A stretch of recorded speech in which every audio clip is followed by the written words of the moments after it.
Sweet surrender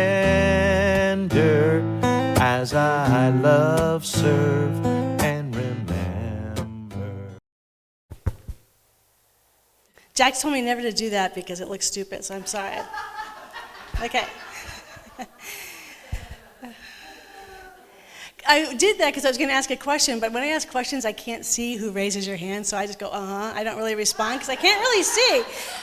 So I'm going to ask a question. You can raise your hand, but it won't make much difference. But how many of you have heard of culinary angels? Oh, yay. All right. Quite a few of you. We even have one volunteer for Culinary Angels here. So Culinary Angels is an organization that started, it's a nonprofit organization that started in 2016, 10 years ago.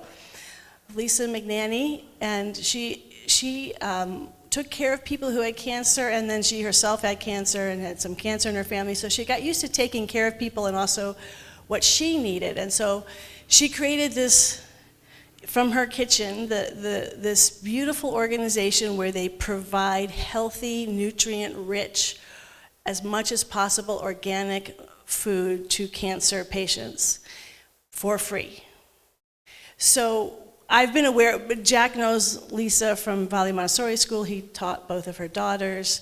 And so because and she's actually come to our services before. She's friends with Michelle Schmidt. So if you know Michelle Schmidt, they've been here. So so I've been paying attention, and so as a community, we have tied to them, knowing they're doing God's work. But now with Jack's just beginning his cancer journey, Kim very lovingly signed us up. And Kim's our volunteer, by the way. Not our volunteer. Our volunteer here this morning, who's volunteers for Culinary Angels. So they give one meal, but lots of food that can last for 2 days. So good, but it's so loving. They call you, and then the person who drops it off doesn't just drop it off and run. How you doing? They're so friendly and warm. The food, when they say it's made from love, for sure. And just being on the receiving end of this angelic process. And I was thinking, well, Jack has 7 weeks of treatment, so it'll probably be about 7 weeks. And they said, no, it's 24 weeks for 6 months.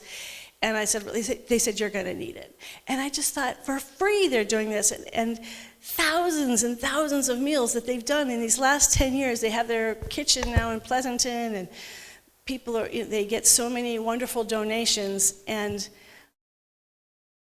I was thinking, she didn't sit down and say, what is God's vision for my life? There was this knowing. I have to do this. Spirit's calling you, right? That's the title of today's talk. Spirit's calling. She knew there was this pull. And even as she's done this, and I'm just describing someone who's doing something in our own community, who created this on her own from this pull and has gotten amazing people to help and volunteer and give their time and energy and their love. It's extraordinary. And to know that there's tens of thousands of nonprofits, of people who just go, oh, this needs to be done. And they start serving in some way. Sometimes it's in a little way, and sometimes it's in a big way. But this, I've got to do this. I've got to be of service, and they create. But there's also people who feel, man, I feel called to run an Ironman, and it's this calling. And they start training to run an Ironman. There's some people who feel, Jack and I watched a documentary this past week. I think it's called The Job of Songs. Does that sound familiar? It was, I think we were on Prime Video, I don't know. And it's just an hour-long documentary, but it was just went right to the heart. It's a little town in Ireland, and it was just about the music that's always been there. And they, at the beginning, they show these different people and how they've been there for 40 years, and they get in a circle in a pub, and they're playing this music, and you can feel the soulfulness of the generations behind the music. And what was so interesting, they opened up, this is a beautiful little town, and I don't know the history, but they decided to open it up for tourists because it's these beautiful cliffs that look out over the ocean. And so about 20 years ago they did that, so now there's these tour buses that come in, and they've been doing this for decades, but now all these tourists are coming and hearing their music. They have a little radio station. You can even get over here to hear the music from this little town. There was one guy, Jack's like, oh no, he's a name, I know him. And when you hear their stories, they had to be there. They had to come and play. They had to live there. They had to make it their life. This little town out of nowhere, and they weren't doing it for fame. Before it became a tourist attraction, it was just them playing in a pub. What is that? What is that inside of us that says, I gotta do this? Well, you all have it, right? You didn't get here without that pull, that divine, like, I've gotta do this. I've gotta create something where there was nothing. I have to be part of something that creates. Even, actually, I was thinking about the one guy who does have a name, and he's been there for, I think, 40 years. But he said, I don't believe in living in the past. We're constantly growing and evolving. I thought, wow, that's very cool.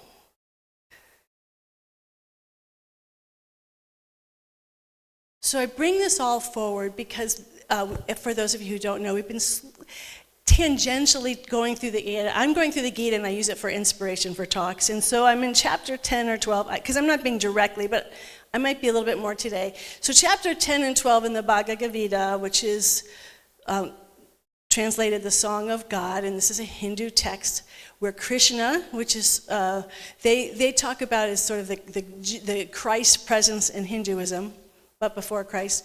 Krishna's talking to Arjuna and explaining to him why he needs to participate, why he needs to be on this he's in a battlefield, and it's a metaphorical battlefield, literal and metaphorical. I'm not going to get into the whole story. But in chapter 10, Krishna starts to describe who he really is to Arjuna. So up until then, he's preparing him. He's doing a lot of teaching. And now he's like, okay, Arjuna's ready to hear who I really am. And in chapter 10, he's describing it. And then chapter 11 is considered the great climax, where he actually reveals himself, drops his form of Krishna, his friend and charioteer, teacher. He just drops that form and becomes everything. And it's so completely overwhelming because he's everything. And the births. So in Hinduism, they have three gods. We won't go into all their names, it gets too confusing, but there's a god of creation, there's a god that preserves and sustains, and then there's a god, the destroyer. And Krishna said, I'm all of it. I'm all the births and the creation that's happening. I'm which sustains everything, and I am the destroyer, where everything dissolves itself back into me. I am all of this and so much more. The creative process, this whole creation is just a little bit of part of me. I'm so much greater, but I'm all of it. And so he's showing, these are words that those are the descriptions in 10, but he's showing it. And it's a little, even as you're reading it, because it's so out there and it's really dramatic and a lot of it's really scary. Like, I'm the monsters and and you've the fire that's burning, and it's all very intense. And you can see by the end, Arjuna's like, okay, calm down. Let's go back into your normal Krishna mode. That's just way too much information. So that's considered the great vision. And in the Bhagavad Gita, what's interesting too, I love this, is that it's chapter 11, and there's still 7 more chapters to go. So often in like a movie, in an action movie or a romantic comedy, the climax comes right near the end, and then you have like 5 minutes conclusion. We're here at chapter 11, the great revelation is considered the climax of the Gita, but then there's 7 more chapters after that. It tells us the role, I think, of vision in our life. It's not the end point. It's very much part of the process. And when we start capturing visions, it's because we've already been on the journey, been on the first 9 chapters. You've already been on the journey, and the more you're on, and this is, it's not a linear thing, it comes and goes, but there gets to be a point where you're on the journey enough where you are ready to see a vision. And that could have happened when you were a kid. It could have happened, there's whatever. They believe in reincarnation. It could be reincarnation, DNA, ancestral. I'm not going to, for whatever reason, some people get visions when they're little, teenagers, on up. But somewhere along the line, you do enough work, you start seeing the visions. So we have this thing in CSL now that we call the visioning process. So I'm going to make 2 distinctions. The visioning process is slightly different than visualization, Visualization is when you come up with an idea, like if I say I want to do an Ironman and I start imagining myself doing an Ironman, I imagine myself doing all the different workouts, I see myself actually doing it, I see myself crossing the line. You're doing all the visualizations around it. You're getting other people to join you in that visualization. You're doing affirmations to affirm that you have all the strength and the vitality and the resources to fulfill this vision. That is an incredibly creative and powerful process that we all get to participate in and play in, but that's a visualization. That's a self-generating creative process, and visioning, as the way we're talking about it today, is about more of a receiving process. And this idea of visioning came from Michael Beckwith, and I'm going to clarify some things here today. So for all of you who all know visioning, we're going to do some clarifications. So, because I finally have come to the conclusion, we don't really vision. We don't really understand the visioning process. So that's what I want to talk about today. But also what we are doing is also incredibly important. And I actually learned it from a Unity minister when I first was a minister in Falls Church, Virginia. She was also in Northern Virginia, and she was explaining to me that in Unity they don't call what she was understanding visioning to be, they call it the discernment process. And the way the discernment process works, I now realize is how we use visioning. It's going within collectively, you can do it individually. So by the way, all of this is applied to you as individuals.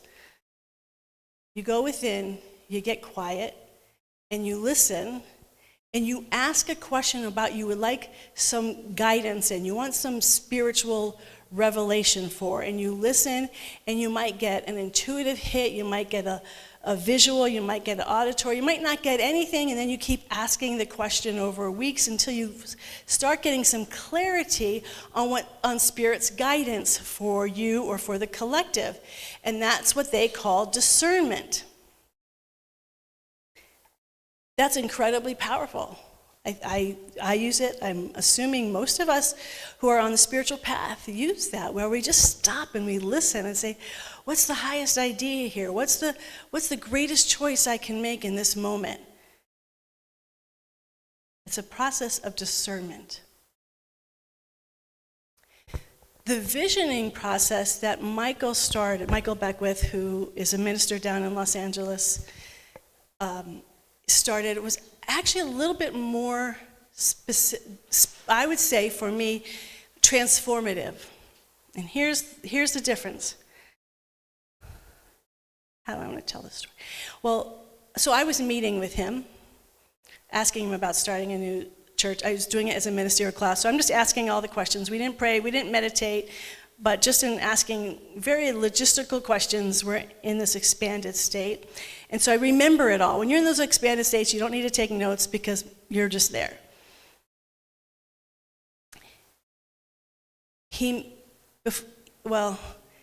said something I've never heard him say anywhere else, so I can't, and I didn't take notes, so I don't have any evidence of this, but he did say this. A year before he met with people, he spent a year on his own getting clear what the vision is for his ministry. So a year of just really getting still and listening. Then he went out and searched people in the area, Southern California area, and said, will you be on my team? So the 20 of them got together and they met in a living room for 1 year. Every Thursday, they would have a little bit to eat, chit-chat, then sit down and go into meditation and do a visioning. And the visioning is structured listening. They're listening. And then the thing they would do immediately after that is share. They didn't write anything down. They never wrote anything down. And he said the only reason why they wish he had written stuff down was only for records in the future, so they could go back and look at it. But they didn't have to write stuff down. They just wrote it down, and then they did prayer work. the questions, as they came to me now, he's asking questions are a little bit different now that he's using now than when I was there. So for all I know, the questions I got, because I came several years after the beginning of Agape, maybe the questions were different then, but the questions that they use all the time when I was at Agape is, what is God's vision for its life if you're doing it for yourself? What is God's vision for its life as me? Or if you're doing it for a group, let's say you're doing it for a ministry, what is God's vision for this ministry? Because every ministry he had a vision. So what is God's vision for whatever, myself or whatever? What is God's purpose? What is my role? So if you're doing a collective, what is my role? What is my greatest area of growth? What must I release? And what else needs to be revealed?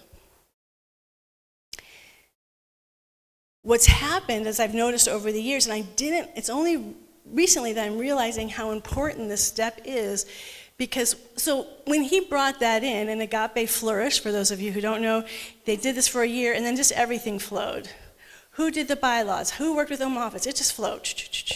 And their first meeting, they had 200 people there, and then it went back a little, because those were all well-wishers, but then it just flew and grew and grew. By the time I was there, 6 years later, it was already in the thousands. So it went fast once it started. But what happens, so at first, Reverend Michael had a different style, so he didn't totally fit into CSL, but then eventually CSL welcomed him. He did things like have an incredibly brilliant pastoral care ministry, prison ministry, homeless, feeding the homeless. He did a lot more service than a lot of CSLs had done up until then. So, but eventually, while I was there, CSL really said, oh, this is working, this is great. So then CSL adopted this visioning process. And we teach visioning, and like everyone does visioning. But we missed the main point. Really what we're doing is discernment. We're going within and we're saying, okay, what's the next step? We're using it for clarity. What direction do I go? And that helps us make decisions. So they use it for all sorts of things. But I want to be really clear, because this is so, so powerful. What he was doing was different. So what they would do, you ask these questions, and for those of you who have never done a visioning process, you're not talking during it. You're in a meditative state. You're asking these questions, and you're just allowing whatever arises to arise. No editing. You're not saying, oh, that's bad, or that's just gibberish, or that doesn't make any sense. You're just letting whatever arise. Oh, nothing's coming. That's terrible. I should be getting something. All of it. You're just letting it all go. You're being in open space, letting it come. And then as you're asking each question, and then you share, and it gives you a sense, because now you've been listening in that discernment process, you're listening to spirit. Because remember, this is why I love that, you see that vision from Krishna in chapter 11.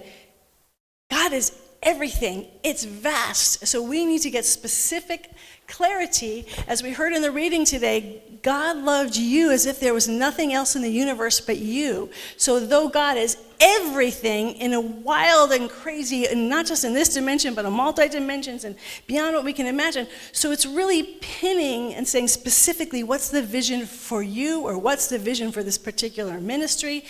And it will answer specifically. So that's what we're catching into. So we know for ourselves, in this vastness of infinite possibilities, what is Spirit's idea of itself. And for anyone who wants to look it up, he has an interview in the Science of Mind magazine in the 1990s about what visioning is, and by far, to me, that's the best description of what visioning is, even to me better than his book.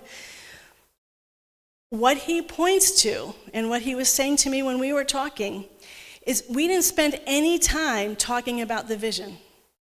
When it was over, we would share whatever we got, but we didn't talk about, okay, now we got to make the vision happen. It's already done. He was so anchored in that it's already done. You don't have to do anything to make the vision happen. It's not a to-do list. It's not a task, okay, now we got to do this. That's discernment. Okay, now we have clarity, now we know which direction to move. It's a personal, transformational process. So after the visioning, they would share. Then they would go off into prayer dyads, and they would share maybe a little bit with the role, but the main prayer work they were doing is what was I'm supposed to grow in, and what am I becoming, and what do I need to release? That's what they focused in on, and they would pray for each other. And then they would pray for each other all week long about what they needed to grow in and what they needed to release, because a vision is so far beyond where we are right now or anything that we have experienced. We can't just step into it. We can see it, and we can't humanly figure it out. We have to become it. A vision isn't about creating something out there. It's about becoming something greater than you've ever been before in your life. There is a vulnerability in that. The release is a death. Now, sometimes you're like, I'm happy to let this go, and I'm just, thank you for serving me, and I release you into the river of life, and off you go, and it's a very gentle thing, but a lot of times the things we have to release are very hard to release. And a lot of the times the things we need to grow into, you're like, so I have to really work on the growing. And so that's what they did for an entire year. They never planned on the church. They were visioning on the beloved community. They didn't start with a name, but they knew it was a beloved community, but they didn't do any work at all, zero, about creating the beloved community. They only worked on becoming the vision themselves. Do you see the difference? Discernment is clarity about what we need to do out there. Visioning is about who we are becoming inside of us. That transformational process. And what I'm reminding all of us is that every one of us can do this in our own personal lives. What is God's vision for my life? To listen and to hear. And you may or may not catch it, but knowing that as you're doing that process and you're asking these questions, that you'll get the vision over time if you're consistent. And as I've shared before, I can't go through all the stories, but even when I didn't get stuff, I would get stuff later out in the world. It would just knock me over. But even that, as cool as that was, that's not the answer. The answer is, who am I becoming? Every one of you is already spirit becoming itself. You're already, to the extent that you're listening, your spirit becoming itself in every moment. The question is, are you engaging in that becoming? Are you engaging in your transformation? Are you willing, not just to say it in a visioning group, I really need to release this and I need to grow in this, but what I notice is, well, how much work are you actually doing in letting that go or growing in that? Like, how intense is our focus on the inner work, and that supersedes the vision. You don't have to worry about the vision. It's done. Again, going back to Krishna's vision, he's everything. He's all time and space and beyond all time and space. He knows exactly, he, she, all of the genders and beyond. God is definitely gender fluid. That it already knows. It already knows. It's not in confusion. It's not in doubt. It knows that it knows that it knows. It's in waking up. The spiritual journey is all about us waking up to who we already are. And that is much harder than it sounds. I've talked about, just even getting the vision on, you're to be a minister. Okay, I can do that, because I had all sorts of ways I could avoid pulpit ministry. But then it became clear, but the vision wasn't you need to be a pulpit minister. The vision, which is between me and God, it was very clear, not verbally, just in those other states. You're going into other states, by the way. You're not just tapping into your subconscious mind. I want to be clear about our subconscious mind is full of stuff, and it's very interesting and can be very healing. It's not bad, but it's not God itself. And in fact, sometimes people get scary stuff or negative stuff. That's stuff that needs to be released. That's not the vision. The vision is never negative. It's never scary. It is always, when you're in the visioning process, when you catch the vision, you're never afraid. If you're afraid, then you're not connecting with spirit, because spirit is nothing but love. It loves each and every one of us madly, passionately, and intimately. And when we are in that, that's why as you know, I think most of you know, when you anchor into that visioning process, we're anchoring into pure unconditional love. You have to feel totally safe. You have to feel totally trusting. Because if there's any part of you that's afraid that what's going to be revealed is going to hurt me, then I'm going to shut down. and I can't hear it. If I'm protecting myself, that's where the editing comes in. I don't want to hear that. But when we know that Spirit only is going to reveal something that is for our highest good, for our highest joy, for our highest unfoldment, for our highest love, we say yes. And when I came out of the visioning where I knew I had to be a pulpit minister, up until that point it was an absolute no. And as soon as that visioning was over, I immediately got to work, not out of I have to do this, or it just flowed. All the waves, the resistances, gone. But it took a while for those resistances to go away so I could let that flow move through me. So the question for yourselves is, where am I now in my spiritual growth process? You're here, you're on the spiritual growth process. I know everybody here is on a spiritual journey, and it looks different and unique for everyone when we say that at the beginning of every service. That's a reality. Everyone's journey is absolutely unique. You start talking to somebody, to find someone who is the exact same path you have, you're not going to find it. That's how extraordinary Spirit is. It's infinite, and it has infinite ways to express, and every one of us has our own soul print, thumbprint, and our own soul print. And so it's up to you to really hear that and listen, because you can't follow anyone else's path. You can't follow what Michael Beckwith did. I find so many people trying to imitate what he's doing. We can't. That's his path. And I'm just using him as an example. But anyone you admire, oh, I want to do it like that. Oh, no. As soon as you say, I want to do it like that, you've lost yourself. You can find yourself in that. Okay, that mirrors something in me, and that is something to explore. Like, I made a really good friend back in 1993, and he impacted me so much, and he went off to become a monk. And I thought that was the weirdest thing I'd ever thought of. Like, why would anyone go be a monk? But then I started thinking, now, I really resonated with him. Like, we were a lot alike, and I'm like, do I have monk qualities? And that was my first beginning of my journey to realize, oh, I have a really strong monastic streak. I didn't know that about myself until I met him. It's not that I wanted to be him, but he was mirroring something back to me that I was unconscious of. So we can learn from other people, but what we're learning is more about our own soul, beautiful, radiant kaleidoscope of a soul.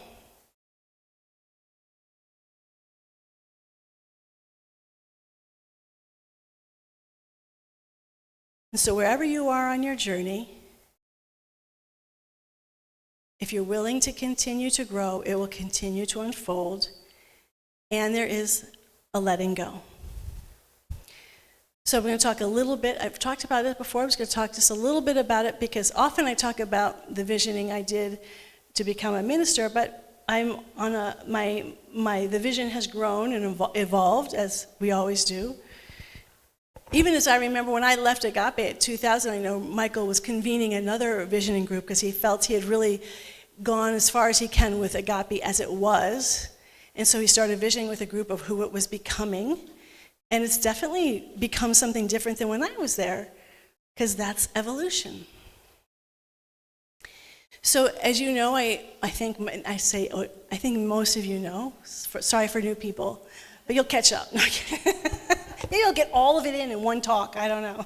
No. So I heard in 2018, end of 2018, I heard St. Francis, and it wasn't an intuitive feeling. It was the literal words, it's time to start building your foundation. And I remember that very clearly because I'm thinking, by the way, I've been a minister for 18 years at this point. So I'm like, start building. What the have I been doing all this time? Start building your foundation. And then I said, what foundation of what? And he said, of a house of prayer. And what I realized I did at the time, and I only know this now in retrospect, I didn't catch it. I mean, I knew it, I remember it, but I didn't catch it, which is, okay, it's a foundation, but the class is here in CSL. That has to be the foundation. You got to start with classes, and that comes later. After I had that whispering, a few months later, our community moved. I got the whispering right over here at St. Bart's right by St. Francis over there. And then a few months later, we ended up being here 24/7. A few months later, I had an aneurysm, and a few months after that was COVID. So there was a lot that happened after hearing that. And then when we came back, I was feeling discombobulated now. Because I'm like, I wasn't the same, and things weren't, but I didn't know what. I didn't know what was up. And so I began exploring. So here, what I did here was start a prayer team. Well, we have practitioners, but we can also have other people who've been in a lot of classes. They could be part of the prayer team. And so we did a whole prayer training, and we had our first prayer retreat, and working on this this thing called a prayer team, which was wonderful. And then separately, as an individual, I'm beginning to say, well, there's something still, I can't figure out what it is. So I went to GTU. I was thinking about becoming a professor. I talked to so many people at admissions. I took a class, was talking to some of the students who were in the program. And over time, it just became clear, nope, that's not it. Then I thought, well, maybe I'm supposed to be a Christian minister. I never really fully learned that whole path. I feel like I've learned everything but that, so maybe I'll be a Christian minister. So I started looking at different seminaries, and I remember talking to, well, I shouldn't say, there was a university that I was talking to, their divinity admissions director, and they were talking about all these cool programs, and it was very cool, but there was no, I said, do you guys teach theology anymore? None of it was resonating with me, so I'm like, that's not it. What do I do? So I thought, well, I'm a CSL minister, so I tried. This has all been happening in the last 5 years. Okay, well, I'm going to recommit to Science of Mind because I'm a CSL minister, and I'm going to do all this, and it just wasn't feeling right, and that's what led to me doing a 40-day thing last summer and saying, oh, no, you have to leave CSL. And I said, this is how you're supposed to respond when you get a message from God. Yeah, that's great. I'll do it next year. I'll just keep teaching for the next year, and next year I'll let go. Because it was just, I wasn't against it. I didn't have resistance intellectually to the idea, but the actual doing of it, huge resistance. That was the beginning of this whole thing was like a letting go process, but I didn't know. You know, sometimes when you're in it, you don't know. And so then I started, and then for various things I go, oh no, this I'm not supposed to wait a year. Spirit's very moving me now. And so I talked to people, first leadership, and then to the community. I need to leave CSL. Let's leave CSL because I'm like, if I'm letting go, y'all are letting go too. I'm taking y'all with me because I don't want to leave. So I'm like, then we can be a house of prayer, and this is what I'm getting. Oh, that's what it means to be a house of prayer. It's a foundation. That the foundation isn't classes. And I actually have lots of experience with that. Shunryu Suzuki wouldn't teach Buddhism. You come in and you meditate first, and then he taught Buddhism. Yogananda used to teach people meditation to a group of 1,500 people. He would teach them right then and there, some meditation practices. Always lead with the meditation theology second. When I gave my life to God and I started my spiritual practices and that became my way of loving God, then I took classes in the Science of Mind, but my spiritual practices and putting God first was my heart, and then the classes came after that, and I had so many mystical experiences while I was going through that, but that's because I put God first. That was because I was already doing the practices like Shunryu Suzuki and Yogananda. I'm like, oh, I get it. So a house of prayer, I'm supposed to start something where prayer is the foundation, not the classes. When people come, I had no idea what this was going to look like. I really tried to excite y'all about the vision.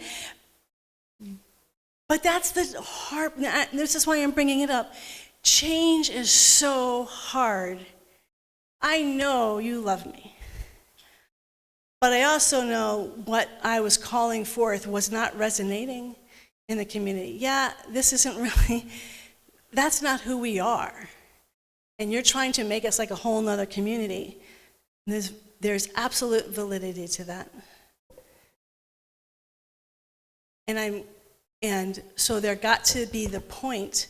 First, there was some neutral stuff, but then there was some no, this is not working feedback that I got, which was exactly what I needed to hear.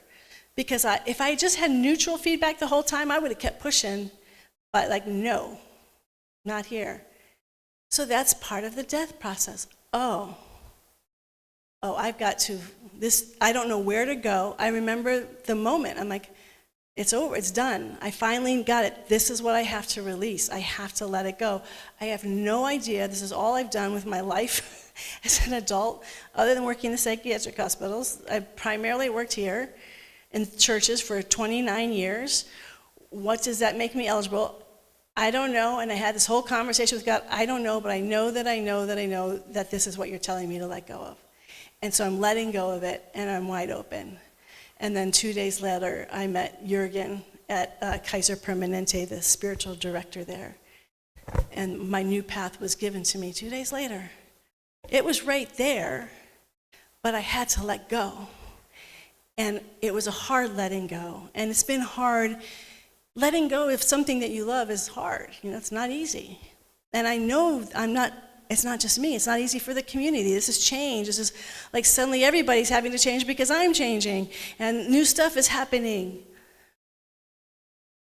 But I'm reminding you, Spirit always has only good and love and joy and freedom and our highest unfoldment always. And the highest good for one, because there's only one, is the highest good for everybody. So I know something magnificent is happening with this community. I don't know what it is. It's going to be different because new life is always different. And you can't have the new life if you don't let go of the old life, right? And that's sometimes uncomfortable. And it can hurt.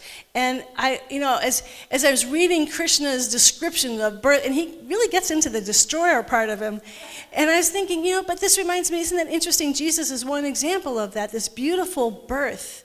And we love Christmas and the innocence and the beauty and all the promises that come with having an enlightened being on earth. And then he dies with a horrible crucifixion and death and pain, and it was violent. It wasn't, so many spiritual teachers have very peaceful deaths, but this was not a peaceful death. And I was reading Krishna, and I'm like, he's everything. The birth, the sustainer, the destroyer, but he's greater than all of that. And that was one of Jesus' messages. This whole human experience, I'm greater than all of this. When I quoted the song title, Spirit's Calling You, that comes from an agape song, and I've always loved it, because in the words, God is more than this. And he goes into all these different things. The sound of there's like the ocean waves, I'm more than this. The loss of a loved one, I am more than this. All the pain in the world, I am more than this. The birth of a newborn baby, I am more than this. Like every joyful human experience, hard human experience, I am more than this. I am more than this. And every one of us is more than this. And it's unique as you. It's as unique as everyone here. So even as this community, this is what I want to end with. Even as this community is going through a transformational process, there is a change happening, and it's uncomfortable, but it also can be very exciting. And transformation happens individually. So the community is going through this, but the community are the individuals. They're you. And so you are all asking yourselves, who am I? What is my vision?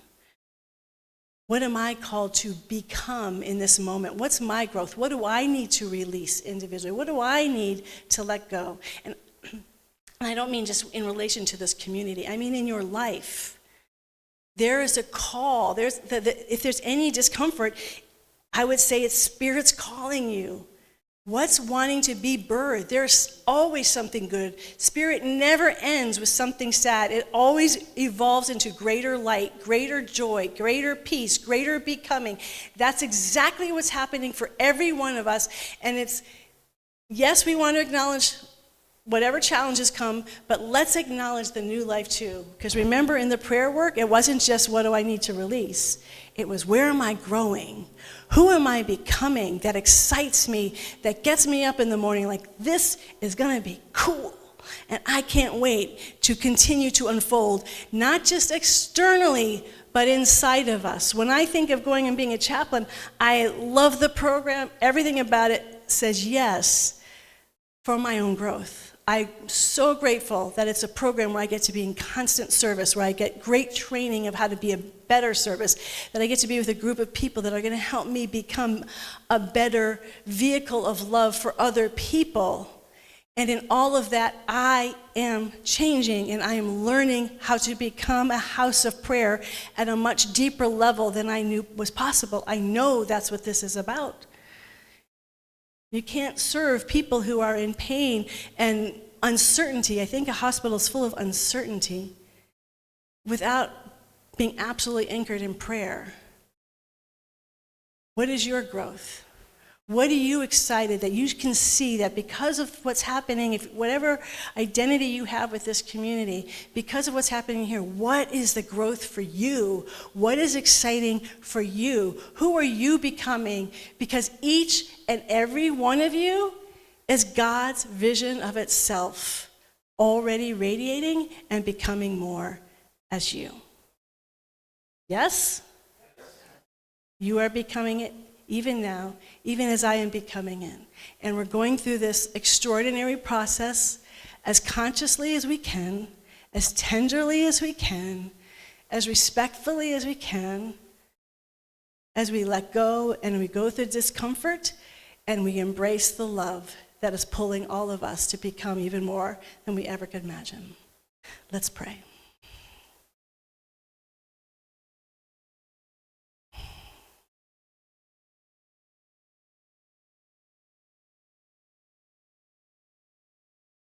What an extraordinary awareness to know that this presence and this power holds all of it.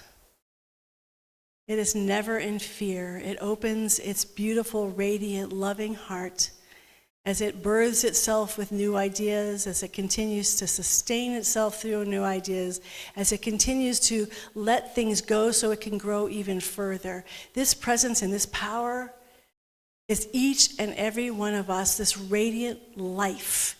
It is a life force for good. It is a life force for creative expression inwardly and outwardly. It is a life force for deeper love than we could ever imagine, for a unique expression within our hearts and our souls to guide us to become even more aware of who we are spiritually, for us to grow in our awareness that we are one in God, that everything that is unfolding is bringing us closer and closer and closer to who and what we really are. Thank you, God, for that. Thank you, God, for bringing us home every single day. Thank you for all the deaths and for all the births that are reminding us day in and day out how beautiful and radiant this world is and how each and every one of us is. We are God's beloved. We walk deeper and deeper into this awareness, deeper and deeper into the fulfillment of God's light and God's love as each and every one of us. Thank you, thank you, thank you. In absolute peace and radiant joy, we let this word be now. And I invite you to join me now in saying, and so it is. Amen and amen. I walk in God in all